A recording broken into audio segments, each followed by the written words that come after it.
फिर अम्मी नमाज़ पढ़ रही थी, शायद मगरिब की थी या शायद इशा की थी। मैंने साथ में वीडियो बनाई, साथ में अम्मी ना दुआ कर रही थी ऐसे।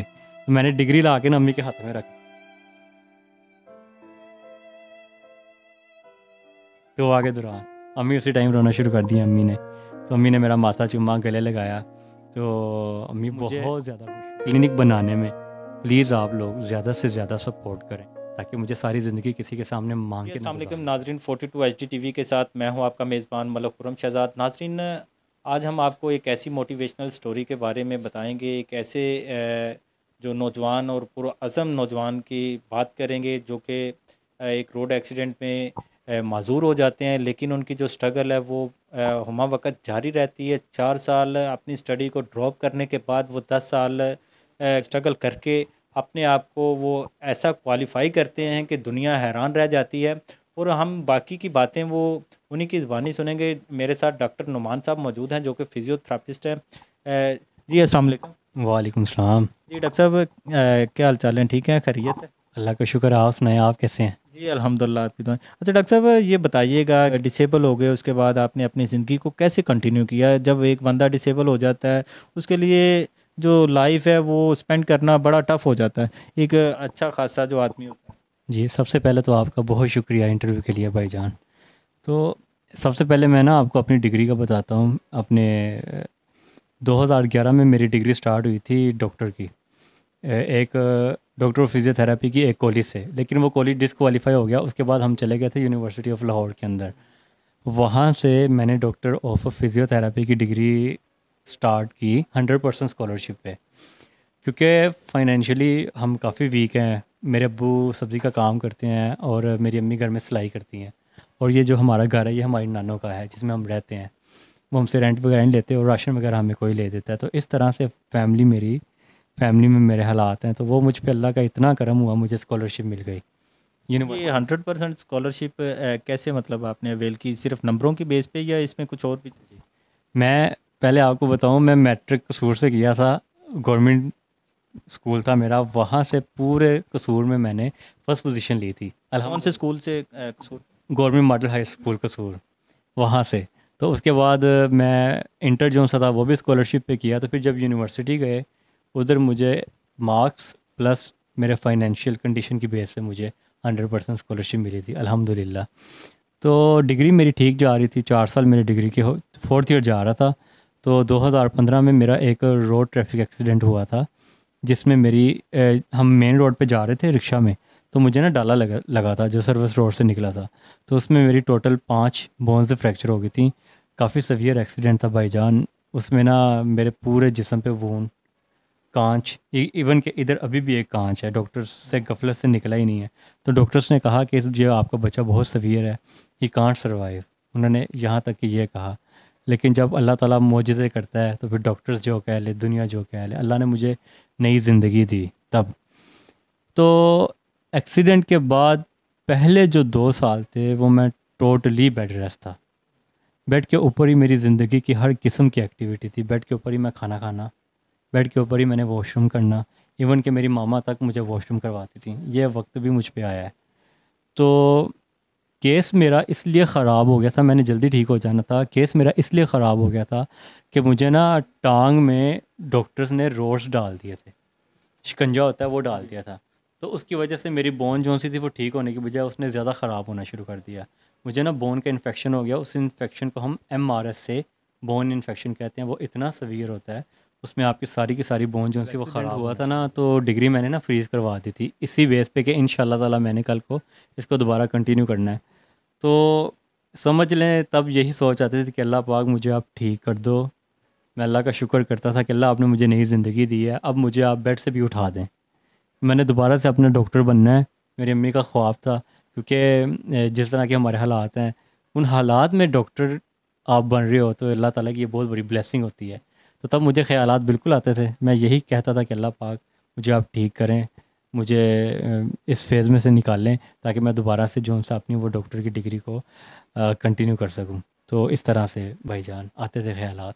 मेजर एक्सीडेंट के बाद आपने अपनी लाइफ का जर्नी स्टार्ट की, तो तब फिर आपको किन किन मुश्किलात का सामना करना उनमें मुश्किलात ये थी कि यूनिवर्सिटी जाना होता था, व्हील चेयर पर जाना होता था। मैं इधर कसूर से दोबारा लाहौर शिफ्ट हो गया था। जब एक्सीडेंट हुआ था तो वापस आ गए थे, तो दोबारा मैं लाहौर शिफ्ट हो गया था रेंट पे। मुझे किसी ने सपोर्ट कर दिया था।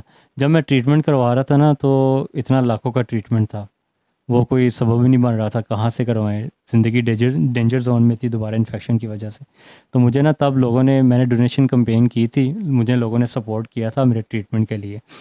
तो मैं उन सब का आज दिल से शुक्रिया अदा करना चाहता हूँ जिन्होंने मुझे ट्रीटमेंट में सपोर्ट किया था।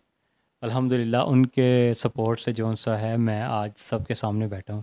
तो तब एक मिल गए थे भाई, जिन्होंने मुझे ना सपोर्ट किया था मेरे लाहौर रेंट वगैरह के लिए, राशन के लिए। तो लाहौर शिफ्ट हुआ, वहाँ से फिर व्हील चेयर पर यूनिवर्सिटी जाना आना मुश्किल था, काफ़ी मुश्किल था। लेकिन मैंने यही कहा कि मैं जिस तरह से डॉक्टर की फील्ड में आया स्कॉलरशिप पे, मैं एक्सीडेंट के फेज़ में से निकल गया। तो अब थोड़ा सा अर्सा है, 1.5 साल है, मैंने ये भी गुजार देना है। तो अल्हम्दुलिल्लाह फिर वो मुझे इस चीज़ की मोटिवेशन मिलती रही। जब आप दोबारा यूनिवर्सिटी आपने स्टार्ट की तो आप व्हीलचेयर पे थे, तो आप अपनी मदद आप भी चाहते थे, क्योंकि आपका हाथ भी जो वो एक स्वेयर था, चूँकि एक हाथ से जो वो अपनी व्हीलचेयर को चलाना, ये बड़ी मुश्किलात का सामना करना जब मैं पड़ता। लाहौर शिफ्ट हुआ था ना, तो साथ में मेरे एक भाई थे, वो मेरे साथ शिफ्ट हो गए थे लाहौर में। तो वही मुझे लेके जाते थे, स्टॉप तक ले जाते थे।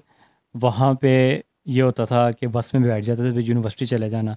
यूनिवर्सिटी जितनी देर खुद चलती थी चला लेते थे। फिर बाकी वहाँ पे जो दोस्त वगैरह होते थे, वो जो कोई भी गुजर रहा होता था, वो देखता था कि नुमान थक गया व्हील चेयर चलाता चलाता, तो फिर वो मदद कर देते थे। तो इस तरह से मेरा जो सा था वो टाइम गुजरा था। जब आपने दोबारा अपनी लाइफ स्टार्ट की, आप यूनिवर्सिटी की लाइफ में दोबारा गए एक्सीडेंट के बाद, तो आपके जो दोस्त थे पहले वाले, क्या उन्होंने आपके साथ वही रवैया रखा या उसमें कुछ चेंजिंग भी आई थी? रवैया जो था उनका पहले वाला नहीं था, क्योंकि उन्होंने जब मेरा ट्रीटमेंट हुआ था उन्होंने मेरा साथ तब भी छोड़ दिया था। जब मेरा एक्सीडेंट हुआ था तब भी वैसे किसी दोस्त ने भी मेरी उसमें हेल्प नहीं की थी। यूनिवर्सिटी के दोस्तों में बात कर रहा हूँ, पंजाब कॉलेज के दोस्तों ने किया था। तो जब मैं दोबारा वापस गया, तो वो सलामदुआ तो होती है, आपको पता ही है, लेकिन वो शर्म के मारे होता है ना, एक फैक्टर होता है कि यार इसका तो हमने साथ छोड़ दिया था, ये दोबारा आ गया है।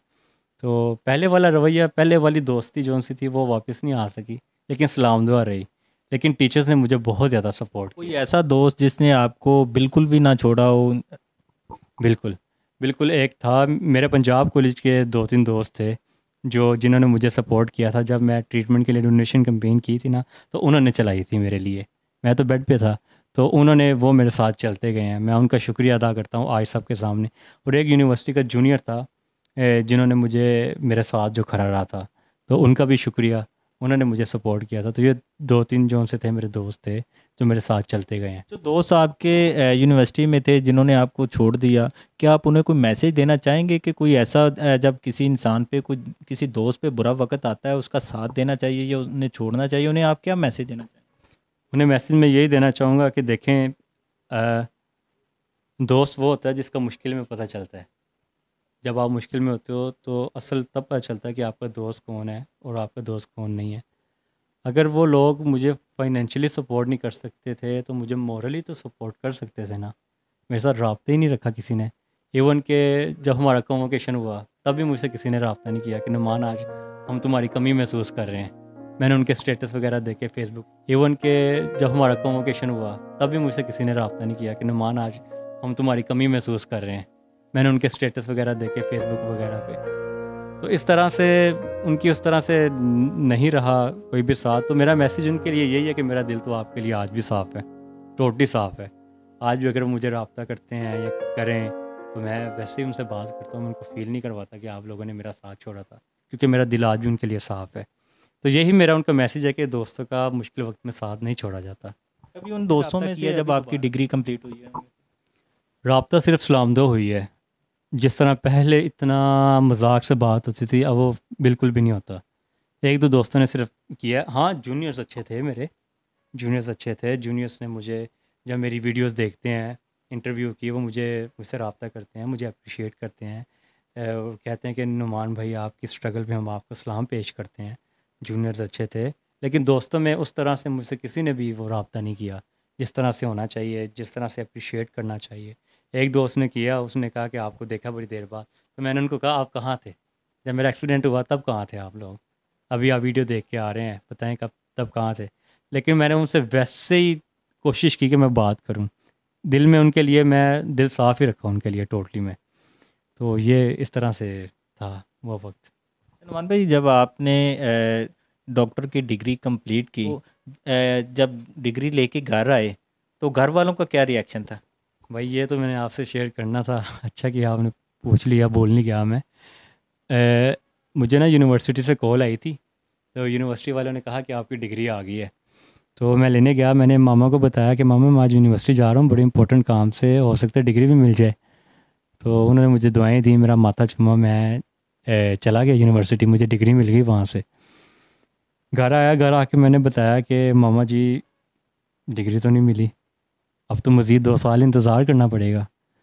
अम्मी बड़ी बड़ी परेशान हो गई, अबू भी परेशान हो गए कि 10 साल पहले लग चुके हैं डिग्री के, मज़ीद 2 साल इंतज़ार करना पड़ेगा। डराया अम्मी को मैंने, मजाक किया ना। तो मैंने कहा सरप्राइज़ दूंगा।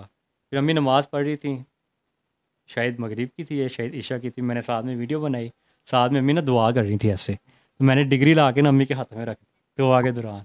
अम्मी उसी टाइम रोना शुरू कर दी अम्मी ने। तो अम्मी ने मेरा माथा चूमा, गले लगाया, तो अम्मी बहुत ज़्यादा खुश हुई। तो वो मैं समझता हूँ कि वो लम्हा जो सा था ना, अनबिलीवेबल था, मैं ज़िंदगी भर नहीं भूल सकता। मैं समझता हूँ कि शायद थोड़ा सा मैंने वो हक़ ज़रूर अदा किया। माँ बाप का तो हक़ अदा कर ही नहीं सकते सारी ज़िंदगी, लेकिन समझता हूँ कि मैंने थोड़ा सा हक़ ज़रूर अदा किया था। तो वो लम्हा मेरी ज़िंदगी का सबसे हसीन लम्हा था। वो रिएक्शंस मेरे पेरेंट्स के, मैं ज़िंदगी मौत से लड़ रहा था, तब भी मैं अल्लाह का शुक्र अदा करता था। वो इसलिए कि मुझे अल्लाह ने नई ज़िंदगी दी। आज सड़क पे कोई गिरता है तो लोग एक्सपायर हो जाते हैं, वीडियोस बनाते रहते हैं लोग, पिक्चर्स बनाते रहते हैं, उठाता कोई नहीं है। मुझे लोगों ने उठाया, मुझ पे ये अल्लाह का करम हुआ। तो फिर मैं अल्लाह से दुआ करता था कि अल्लाह पाक आपका शुक्र है कि आपने मुझे ज़िंदगी दी है, अब आप मुझे इस फेस में से भी गुजार दें। मैं अल्लाह ताला से अपने नसीब की दुआ करता था, रो रो के करता था, करता ही रहता था कि अल्लाह पाक प्लीज़ इस फेज़ में से निकाल दें। वो मेरे वो वक्त ना है कि मैं आपकी नाशुक्री करूँ। तो वो अल्लाह भी कहता है ना कि अगर तुम शुक्र करोगे तो मैं और ज़्यादा दूंगा। अल्लाह भी कहता है कि हर मुश्किल के साथ आसानी है। तो उन चीज़ों का मुझे पता था, मैं हाफिज़ भी हूँ। हाँ, तो फिर वो मायूसी नहीं आई। हाँ, एक वक्त ऐसा आया था कि जब आप समझ लें कि ज़िंदगी रुक सी गई थी, कि जब ना ट्रीटमेंट होना था मेरा, लाखों का मेरा इन्फेक्शन फैल रहा था। तो वो डॉक्टर्स कोई भी केस नहीं पकड़ता था लाहौर में, जो पकड़ता था वो कहता था कि लाखों का ट्रीटमेंट है। फैमिली की कंडीशन मैंने आपको बताई है, किस तरह से हम फैमिली में सरवाइव कर रहे हैं। तो भाई वो कोई अरेंजमेंट हो नहीं रही थी पैसों की। तो फिर वो डोनेशन कैंपेन चलाई, अल्लाह ताला ने तब भी वसीला बना दिया, अल्हम्दुलिल्लाह लाखों का ट्रीटमेंट भी हो गया। ऑनलाइन मैंने वो डोनेशन कैंपेन चलाई थी, तो लोगों ने मुझे सपोर्ट किया, उन सब का बहुत शुक्रिया दिलो जान से जिन्होंने मुझे सपोर्ट किया था। उन सब के सपोर्ट से आज मैं सामने बैठा हूँ। तो वो लम्हा था जब ज़िंदगी रुकी महसूस हुई, लेकिन उसमें भी गिला शिकवा नहीं किया।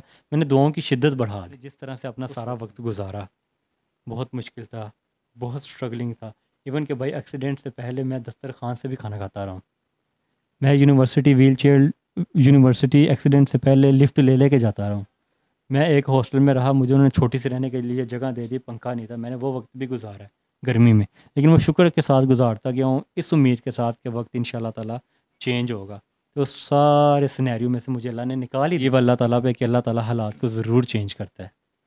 तो डॉक्टर साहब, आप लास्ट में जो कुछ ऐसे हमारे नौजवान हैं जो ज़िंदगी से जो है ना वो उकता जाते हैं, वो कहते हैं कि जो स्टडी है वो सिर्फ अमीर लोगों के लिए है, आप उनके लिए मशले राह भी हैं, और आप उन्हें क्या मैसेज देना बिल्कुल, मेरा उनको पैगाम यही है कि पहली बात तो ये कि आप लोग नशे वगैरह पे ना लगें। दूसरी बात ये है कि आप लोग सारी ज़िंदगी मांग के ना गुजारें, क्योंकि ये होता है कि जो मेरे जैसे केसेस हैं, डिसेबल हैं, वो देखें वो सारी ज़िंदगी मांगने पे गुजार देते हैं। मुझे मांग के नहीं गुजारनी, मुझे ऐसे नहीं करना, मुझे ऐसे करना है कल को इंशाल्लाह ताला।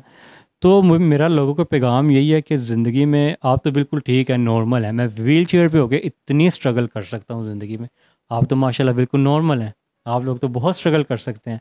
आप लोग जॉब साथ में करें, आप साथ में पढ़ें, आप यूनिवर्सिटी से स्कॉलरशिप लें, आप ऑर्गेनाइजेशन से रब्ता करें। अगर आप इतने वेल वेल स्टेब्लिश नहीं है, आप फाइनेंशियल इतने स्ट्रॉन्ग नहीं है, तो आप ऑर्गेनाइजेशन से रब्ता करें, वो फीस पे करती हैं। यूनिवर्सिटी से बात करें, अल्लाह रास्ते निकाल देता है। तो आप लोग पॉजिटिव रहें, हिम्मत रखें, दुआ करते रहें, अल्लाह ताला से दुआ करें कि अल्लाह ताला आपके लिए रास्ते निकालता रहे। वो रास्ते निकाल देता है भाईजान, ज़रूर निकाल देता है। तो मेरा उनको यही पैगाम है कि आप लोगों ने कभी भी हिम्मत नहीं हारनी। तो डॉक्टर साहब, बिल्कुल। एक तो आपने अपनी ज़िंदगी का एक फ़र्स्ट जो वो गोल है वो तो अचीव कर ली, आपका अभी नेक्स्ट प्लान क्या? आप किसी हॉस्पिटल में जॉब करना पसंद करेंगे या कोई अपना क्लिनिक करना पसंद करेंगे? जी भाईजान, व्हील चेयर पे होने की वजह से, डिसेबल होने की वजह से मैं ना हॉस्पिटल की टफ़ जॉब नहीं कर सकता, 9 to 5 जॉब, हॉस्पिटल जाना आना। तो इसलिए मेरा इरादा यही है कि मैं अपना क्लिनिक बना लूँ, मैं वहाँ पे सुकून से बैठूँगा, तो वहाँ पे मैं इजीली अपनी ज़िंदगी को मैनेज कर सकता हूँ। तो मेरी लोगों से यही रिक्वेस्ट है कि आप लोग प्लीज़ मुझे सपोर्ट करें। मैंने 10 साल ज़िंदगी की स्ट्रगल किया इसी बेस पे कि इंशाल्लाह ताला हमारे घर के हालात ठीक होंगे। जिन खुशियों को हम तरसें अल्लाह ताला वो हमें ज़रूर देगा। मेरे ज़िंदगी के भाई 2 ख्वाब हैं। एक तो अल्लाह ताला हमें हमारा घर दे दे, क्योंकि नानों का घर है, 30 साल से हम इसमें रह रहे हैं। तो इंशाल्लाह ताला अल्लाह ये ख्वाब ज़रूर पूरा इंशाल्लाह। करेगा। और दूसरा ये कि मैं रोज़गार मेरा अच्छा बन जाए, तो भाई मैं क्लिनिक बनाना चाहता हूँ। फैमिली कंडीशन ऐसी है कि फैमिली सपोर्ट नहीं कर सकती, और भाइयों में मैं सबसे बड़ा हूँ। जिस तरह आप लोगों ने मुझे मेरे ट्रीटमेंट में सपोर्ट किया था, इसी तरह आप लोग प्लीज़ मुझे मेरे क्लिनिक में सपोर्ट करें। इंशाल्लाह ताला जैसे ही क्लिनिक बनेगा, भाई आपने दोबारा इंटरव्यू लेना है, हमने लोगों को बताना है कि उनका एक एक रुपया हमने हक अदा किया है, जिस तरह ट्रीटमेंट में हक अदा किया था। तो आप लोग प्लीज़ मुझे सपोर्ट करें। मेरा केस जिस तरह से भी जो भी वेरीफाई करना चाहता है वो मुझसे मिल सकता है, मुझसे कॉन्टेक्ट कर सकता है, मुझसे वेरीफाई कर सकता है। तो मुझे क्लिनिक बनाने में प्लीज़ आप लोग ज़्यादा से ज़्यादा सपोर्ट करें। मेरी आप लोगों को यही रिक्वेस्ट है, अपने इस भाई को प्लीज़ मंजिल पे पहुंचाएं, ताकि मुझे सारी ज़िंदगी किसी के सामने मांग के ना गुजारनी पड़े। Thank you. जी नाज़रीन, आपने डॉक्टर नुमान साहब की बात सुनी, और हम इनका जो नंबर है वो नीचे डिस्क्रिप्शन में भी आ रहा है, आप इस नंबर पर भी इनसे रब्ता कर सकते हैं और जितनी हेल्प हो सकती है इनकी हेल्प करें। ये आपके सामने एक ऐसे नौजवान जो कहते हैं कि नहीं जी हम अपनी ज़िंदगी को अफोर्ड नहीं कर सकते, ये जो स्टडी है वो सिर्फ़ अमीरज़ादों के लिए, ये बिल्कुल भी ऐसा नहीं है, इन्होंने ये सब कुछ करके दिखाया। इसी के साथ अपने मेज़बान मलिक खुर्रम शहज़ाद को इजाज़त दीजिए और देखते रहिए 42 HD TV। अल्लाह निगहबान।